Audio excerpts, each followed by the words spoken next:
usa ka albularyo nga ning surrender ni Pader Darwin. Paminawon na to ang iyang mga testimonya kabahin sa iyang kaagi sa iyang pagka-albularyo. At kasama natin si Brother Gabriel. Lido mo bro? Gano'n pa rin. Si Brother Gabriel Ganom ay isang ganap na albularyo. Yes, pa rin. Isang ganap na antingero, hindi matabla ng bala. Yes, pa rin. Saka yung ano ito. Ita. Opo. So hindi matabla ng bala, antingan nawa man. Antingiro, no? So ito po ay kapag mag-discuss tayo patungkol sa mga occult practitioners, mga kapatid, hindi tayo nangangatake, no? Kundi para ito sa kabutihan ng lahat dahil ang demonyo, Brother Gabriel, ay master of deception. Kahit si Brother Gabriel galit na galit noong una. Bakit galit na galit ka sa akin, bro Gabriel? Noong una, galit na galit po ako kay Brother Darwin kasi hindi ako naniniwala talaga sa katuruan na sa ating simbahang Katoliko. Dahil ang pagkaalam ko dati, yung pagka-albularyo at pagka-tingero ay nagagaling sa Diyos mismo. Kaya galit na galit ako kay Brother Darwin. Every time makinig ka sa galit na galit ka, bro. Yes po.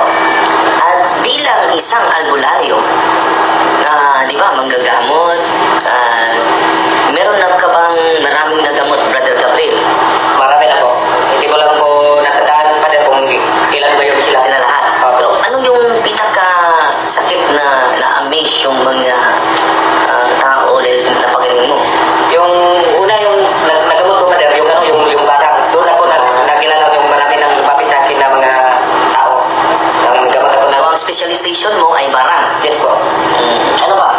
Tapos yung yung hita niya dito, yung sa Tagalog yung nalatak pa din, yung dito. Dito. Saka yung yung babae na may dito, yung naliligo siya sa ilong na siya, na tubuan ng dito, sa Tagalog yung luka. Ano ka, mga skin disease? Skin disease. Ano mga skin disease? Anyas, patuloy bro. At yun ay lahat ay napagaling ko. Yung una-una, nakilala ako sa paggamot ko ng sa ng barang.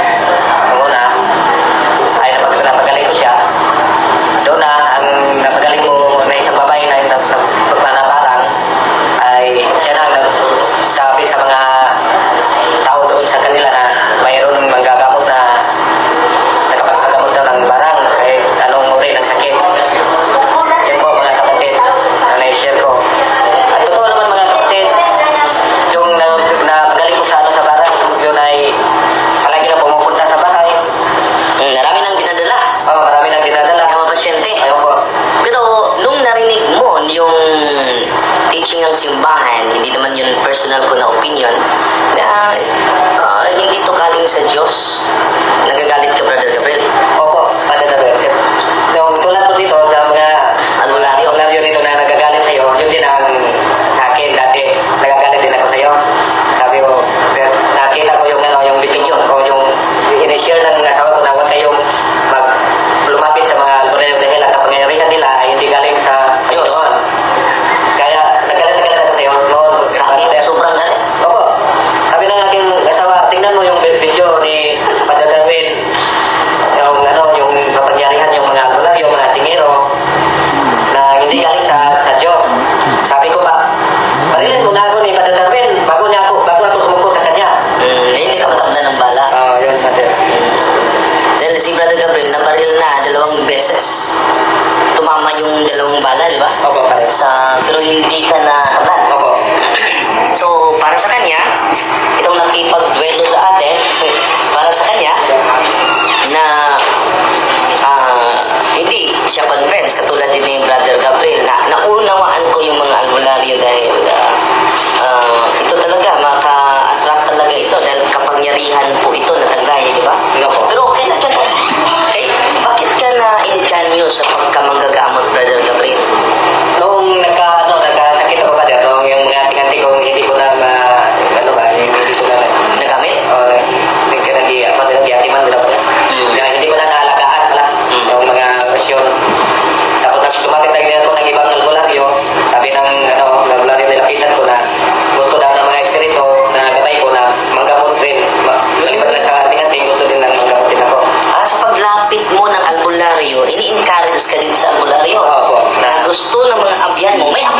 Oh, may abyan pa rin. Bro. Lima daw yung abyan ko. 5. Sino yung mga abyan mo na 5? Yung lima, yung ano, yung ang dalawa, ano daw yun, yung mga tintawag nilang babaylan, yung mga kinanunuan nung dati pa mga niluto. Yung dalawa. Oo, yung dalawa. Yung tatlo, yung espiritu na yung sa mga oras-orasyon kung na inuusal, tinatawag. So kita ninyo mga kapatid, may 5 abyan o spirit companion si Brother Gabriel. Ang dalawa, galing sa mga ninuno. Mga niluto pa. Yung tatlo, yung magbigay bisa para gagamot. Yes po. Paggamot. Yes, Father. Sila ang naggamot, hindi yung ano. So ganyan kadelikado, Brother Gabriel. Oh, yes, Father. Oh. So si mga kapatid, galing na po yan sa albularyo, nagalit na galit sa atin. Pero hindi tayo mawalan ng gana sa pag-evangelize. Dahil it is saving souls. Greater than saving our physical dimension. At Brother Gabriel, dahil pinayuhan ka ng albularyo na gusto ng mga abyan mo na manggamot ka rin, so ano nangyari? Sinunod mo sila. Sinunod ko pa rin. Dahil sinabi ko sa yung albularyo na nagturo sa akin na sige, basta sa kabutihan na gumaling yung mga karamdaman ko dahil palagi ako nagkasakit. Sige, sundin ko. So, anong sakit mo nun? Yung babalik-balik sa ospital pa rin. Walang findings. Walang findings. Yun pala yung harassment na pala. Naniningil na yung Yung espiritu mo. Opo. So, balang araw, walang libre po yan. So, walang personalan po ito mga kapatid. Bakit sinasabi ko yung katotohanan? Dahil mahal na mahal ko po yung mga albularyo. Mahal na mahal ko po yung mga antingero. No? And then, grabe yung galit mo sa akin po. Opo. Nung di pa ko lumapit sa ministry ng healing and exorcism. Father. So, kala mo, convinced ka na itong 5 espiritu na abyan mo ay sa Diyos ito? Opo. Dahil naramdaman ko pa rin na para din silang mga anghel. So, para sa'yo, mga anghel sila. Oo, mga anghel sila. Father. Makausap mo ba sila? Yes, para sa sa isip ko lang. Usap mo yung mga abyan mo. Oo. Ako lang ang Makarinig. So, may communication pa May siya. communication No? pa. So, example, itong babaeng ito na lumapit sa'yo na biktima ng barang. So, siya ang mag-enlighten sa'yo. Yes, Father. Anong sinasabi niya? Yung mga ganito na parang siya. Mababasa ko sa yung na-close mo yung mga senses ko. Father. Yun. Ganun, may magsalita po dito, magsalita dito, pagbulong sa akin na yung taong yan, halimbawa si Nanay Ili, may hapak yan, ganyan. Malalaman. Malalaman ko, Father. Dahil sa kanilang inspiration. Oh, yes, Father. So, magbigay sila ng mensahe sa'yo, bubulungan ka ng mga espiritong abyan mo. So, alam mo yung karamdaman nila. Oh, yes, Father. Dahil dito sa mga abyan na ito. Oh, Sa 5 abyan mo. yes, Father. Titigan ko lang, hawakan ko lang yung ulo nila, titigan ko lang, malalaman ko lang kung anong sakit nila. Yes, po. At malalaman mo din na gagaling yan sa pamagitan ng mga abyan mo. Yes, Father. Sasabihin nila, Oo, na kaya nila din. kaya nila magamot yan. Oo, kaya magamot. So, Kasi ang pagkaalam ko doon, Father, kasi hindi pa ko lumapit dito, alam ko na dito sa ministry na may ranking pala yung mga demonyo. Pag hindi kaya ng abyan ko, Father, nagsasabi din sila na hindi natin kaya yung gamutin. Kung kaya man din natin step by step, kaya may payo din ako sa mga pasyente mo na bumalik kayo dito sa mga ganitong Anong araw? Nagagamot ako, Father, ng tuwing lang, Martes at Biyernes. Bakit Martes at Bernes? Pinapalakas ko yung mga kapangyarihan dahil yun yung araw na yun ng mga debosyon namin na malakas sila nandyan yung Sa Martes at Biyernes. Martes at Biyernes sa mga espiritu. So, ito mga kapatid ha, galing po ito sa pagka-albularyo si Brother Gabriel. So, galit na galit sa atin. Pero ngayon, Brother Gabriel, galit ka pa ba sa akin ngayon? Wala ako na pasalamat ako kay Father Darwin na yung tao ang galit na galit ako noon, yun pala nakapag-save sa aking buhay. At ang daming demonyo pala sa loob mo. Yung 5 ka-demonyo, 5 ka-espiritu na abyan mo, demonyo pala. So, demonyo pala, Father. Pero, ang perception mo, mga anghel. Mga anghel. Mga guardian mo. Yes, Father. And then, so marami nang nagamot mo. Opo, Father, marami na hindi ko na magbilang kung ilan na sila. Minsan may lumapit sa akin sa isang araw, 10.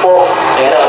Meron din tuwing hating gabi, magising daw sa bahay dahil yung bata nila may usok daw, gano'n ba?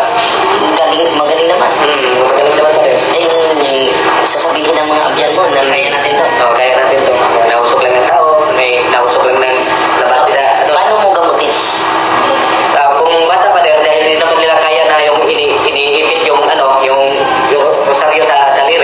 dayuhan ang ginagamit mo? Yes, Father. Pinapasanib ko din yung ano. Pinapasanib ko din yung ano, yung espiritu. Kagaya magsalita din. Kagaya din sa kanila. Ayan, gamitin mo itong Yung daliri lang po. daliri. Ano yung i-illustrate mo bro? I-demonstrate mo bro? Yung paggamot. Pasok! Ganito, pasok. Pag tinawag ko ng kasi narinounce ko na yung mga rasyon, hindi ko na nakalimutan ko na. Meron ding ano, kung baka magsabihin ng mga albularyo dito na nakikinig na gawa-gawa lang sa akin, meron ding akong ano, tinatawag na orasyon na Satorian. Meron ding Katakapala. Meron ding Infinito de Dios. Bakit alam ko yan? Dahil yung ano yung Satorian pa din, yung ano yan, may pang-kuryente sa ano sa katawan ng ano yung Bakit ka kurinti yan? yan daw ang tinatawag nila na espadang kidlat ni San Miguel Arcangel pa din. Sebenarnya Tinatawag nila. At saka may tinatawag ding orasyon nila na King Metatron. Sama, sino yan? Yung ano si tinatawag nila sa aral nila sa albularyo na si Metatron na bumaba na nagkatawang tao na tinatawag ni Metatron nagkatawang tao si Elias. Elias. Elias. Elias. Si Sandalpon daw. Sandal phone. Meron pa sila ganun May pang-kuryente. Pero, ano yung kapangyarihan ni Elias? Yung masama? Kapangyarihan din niya, Father, yung ano, yung gapusin niya yung ano, yung mga masamang espiritu. Pangatlo. Yung pangatlo. yung yung Infinito de Dios. Infinito de Dios. Yung medalyon na Infinito de Dios, Father. Yung siya ang ano, yung kung espiritu kahit gaano siya magtatago dahil yung pinapaniwalaan nila kahit yung ano si Kristo yung nasa loob nagtago pero nakita pa din ng Diyos Ama. Kaya yung masama daw espiritu pag mayroon kang arresyon niyan at saka medalyon, tutumukin mo lang lalabas yung espiritu. Gagamitin mo Yung daliri lang. Daliri. Oo. So, bakit yung daliri gagamitin mo? So, para magagbo.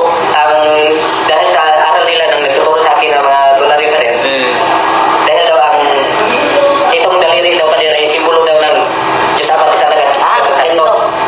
Ganito. Yung nandyan sa ano sa Ganito yan din.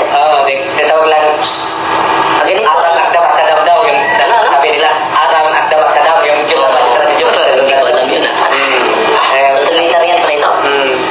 Tusok saka manghingi daw ng basbas sa Diyos Ama na bigyan ng espada ni San Miguel daw na pumuksa. So, paano mo? Example, nandito yung ginarang, papasukin mo yung demonyo. Opo. Kausapin mo. Sa akin pa din, sinunod na muna. Tapos, ihipat ko yung tuktok. Tapos sabihin ko na, may usal mo na, ihipat mo, no? Tapos sabihin ko na, ang sasamang espiritu na bigay ng sakit sa pasyente ko, pasok. Tapos, doon na, laki mo ng rosaryuhan, doon ko na tanungin kung anong klaseng espiritu siya. So, yung maalala mo ba yung pwede ka magbigay ng isang pasyente na napasukan ng demonyo and then kinausap mo? Ilang demonyo ilang mga demonyo ba ang tawag niyo sa pumasok doon? Or mga magkukulam? Magkukulam yung Demonyo. So anong nangyari mo? Patuloy yung example. Magsasalita sila, tulad din dito sa kanila, yung mga pusit natin dito, magsasalita din sila na kung sabihin mo nga, ilan kayo? Yung magkukulam, sabi lang magkukulam sa akin, mag-isa lang ako, bakit nyo kinukulam? Mayroon sila, ingit daw. Sabihin ko na, pagka wala man yun ito, papatayin kita, gamit ang yung espada ni San Miguel. Kaya sila, aalis na lang kami, bitawan ko, sige, magalingin mo. Tapos sabihin ko nung yung espiritu, yung magkukulam ka na, gamitin mo yung kamay ng pasyente, tanggalin mo lahat yung nilagay mo sa kanyang katawan. Tapos yan, gagaling niya. Hindi na siya masaktan pa din pag inalo ko na yung rosaryo, tapos pinulungan ko ng orasyon, ibig sabihin pinagaling na niya. Nawala na yung visa ng mga sakit na nilagay niya sa pasyente. Pero gagaling talaga. Opo, Pader. So maraming lang mga tao na impress sa'yo. Marami na yung kasi yung nagamot kong parang Pader, balik-pabalik sa bahay yun. May dala-dala ng sakong bigas. Pagkagaling niya, sobra niyang na-amaze talaga siya. Sa kapangyarihan